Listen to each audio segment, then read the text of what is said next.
اعوذ باللہ من الشیطان الرجیم بسم اللہ الرحمن الرحیم الحمد لأہلہ والصلاة علی اہلہا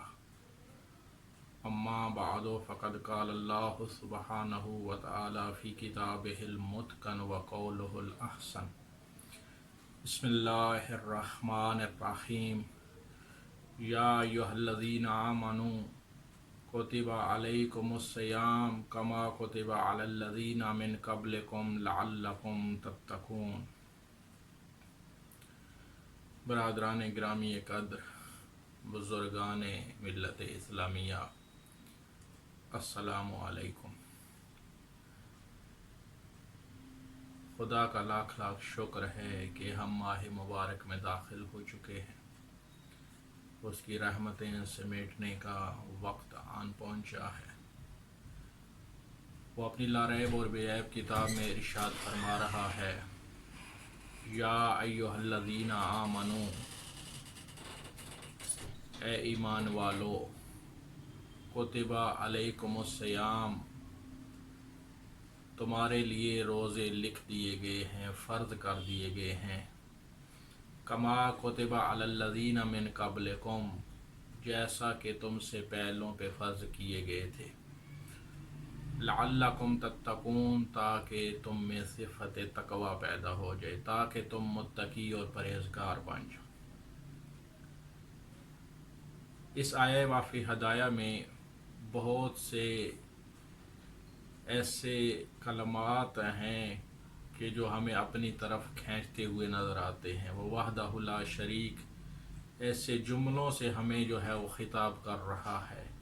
سب سے پہلا جملہ ہی آپ لے لیجئے، یا ایھا الذین آمنوا، وہ جو ایمان لائے ہو، اے ایمان والو۔ خطاب کافروں سے نہیں ہے، خطاب مشرکوں سے نہیں ہے،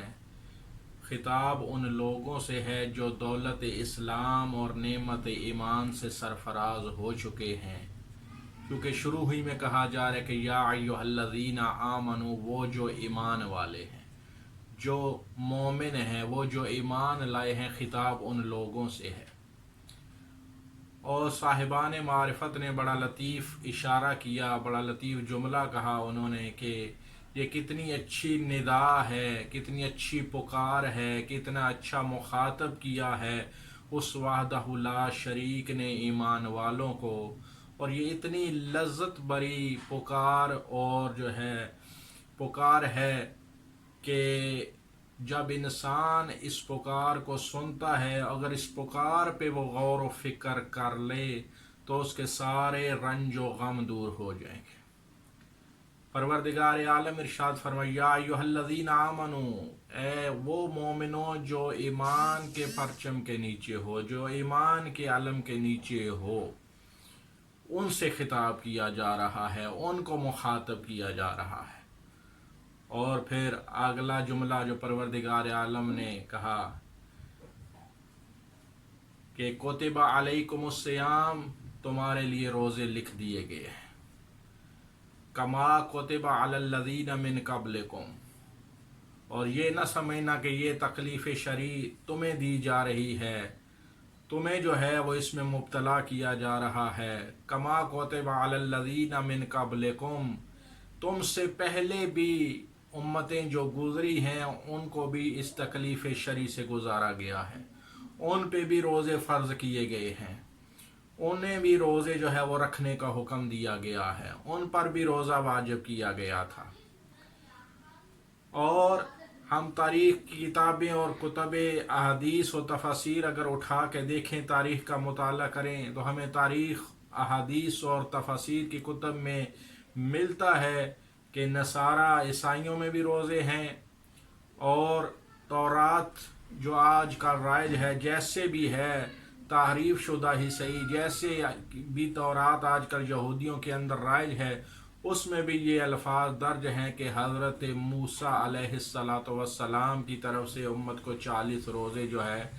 امت کے لیے 40 روزے تھے۔ یعنی گویا پہلی امتوں پر بھی یہ تکلیف شرعی وحدہ لا شریک کی طرف سے تھی۔ تو یہ بھی ایک جو ہے وہ احسان ہے اس وحدہ لا شریک کا کہ جہاں اس نے ہمارے اوپر روزے فرض کیے وہاں اس نے ہمیں یہ تسلی بھی دی ہے کہ یہ نہ سمجھنا کہ یہ تکلیف شرعی میں تمہیں دے رہا ہوں، بلکہ تم سے پہلی امتوں پر بھی یہ روزے فرض کیے گئے تھے۔ اور تیسرا اور اہم ترین نقطہ جو اس آیہ مجیدہ میں وحدہ لا شریک نے ارشاد فرمایا کہ روزے رکھے کیوں گئے ہیں، روزے فرض کیوں کیے گئے ہیں، ایمان والو تمہیں اس تکلیف شرعی میں مبتلا کیوں کیا گیا ہے، لعلکم تتقون، تاکہ تم میں صفت تقوی پیدا ہو جائے، تاکہ تم پرہیزگار بن جاؤ، تاکہ تم متقی بن جاؤ، تاکہ تم جو ہے تقوی کی اس منزل پر پہنچ کر اپنے دامن کو تقوی کی موتیوں سے جو ہے وہ بھر لو۔ پیغمبروں کا مقصد، انبیاء کی بعثت کا مقصد ہی یہی ہے کہ انسانوں کو جو ہے اچھے اخلاق کی طرف مائل کرنا